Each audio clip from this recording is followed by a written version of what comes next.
want you home, calling out from the east. Compass point you anywhere closer to me. So, what's up mga kakayot for today's vlog po. So, ngayon na nga lang po ulit ako nakapag-vlog at nakapagpakita sa inyo.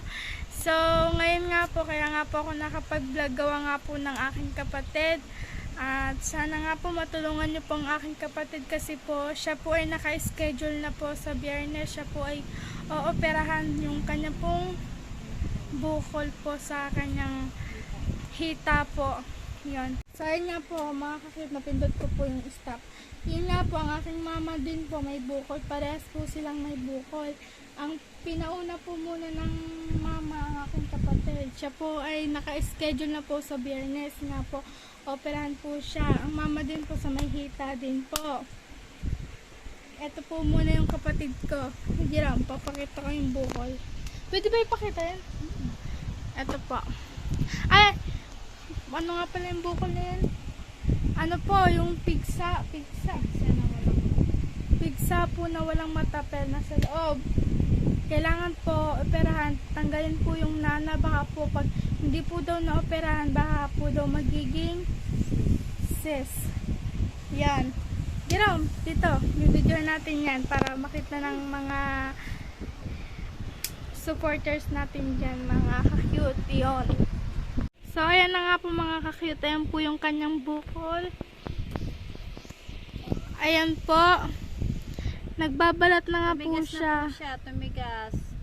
Pero may iniinom naman po siyang gamot. 57 po isa. Pauntik-untik lang po nang binibili kasi nga po gipit pa po kami. Yan po. Wala pa po kaming budget na pambiling gamot. Tumigas na po yung kanyang nana kaya kailangan pong operahan. Nagbabalag na.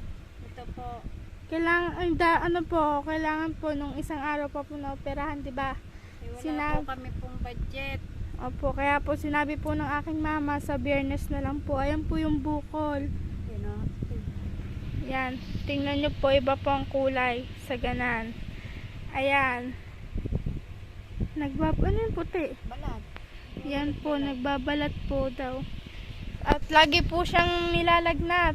Yan po. Tuwi pong gabi po, tapos minsan hapon.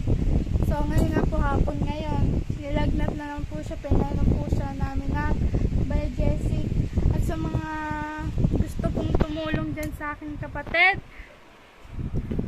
hihingi po ako ng konting tulong para po sa aking kapatid para po siya yung maoperahan sa Biyernes. Sakto po naka-schedule na nga po siya sa Biyernes kasi nga po baka po pag hindi po na-operahan magiging cyst po siya. So, yun. Mga kakit po, kami po ay humihingi po ng tulong sa operation po ng aking anak. Naka-schedule na po siya sa Biyernes. Siya po muna ang inuna, tapos ako naman po. Sana naman po ay ano po ninyo yung aming kahilingan na mapa-opera po yung aking anak. Ako po ay nagpapasalamat na po agad sa inyo kung sino man po makapanood nito. Humihingi po kami talaga po ng tulong. Maraming salamat. So, yun na nga mga ka-cute. At naipakita ko na nga po sa inyo yung bukol. At yun nga po sa mga tutulong po dyan. Una na pong pasasalamat po namin sa inyo at sa walang sawang pagsuporta po sa akin. At pasensya na po at ngayon lang po ulit ako nakapag-vlog.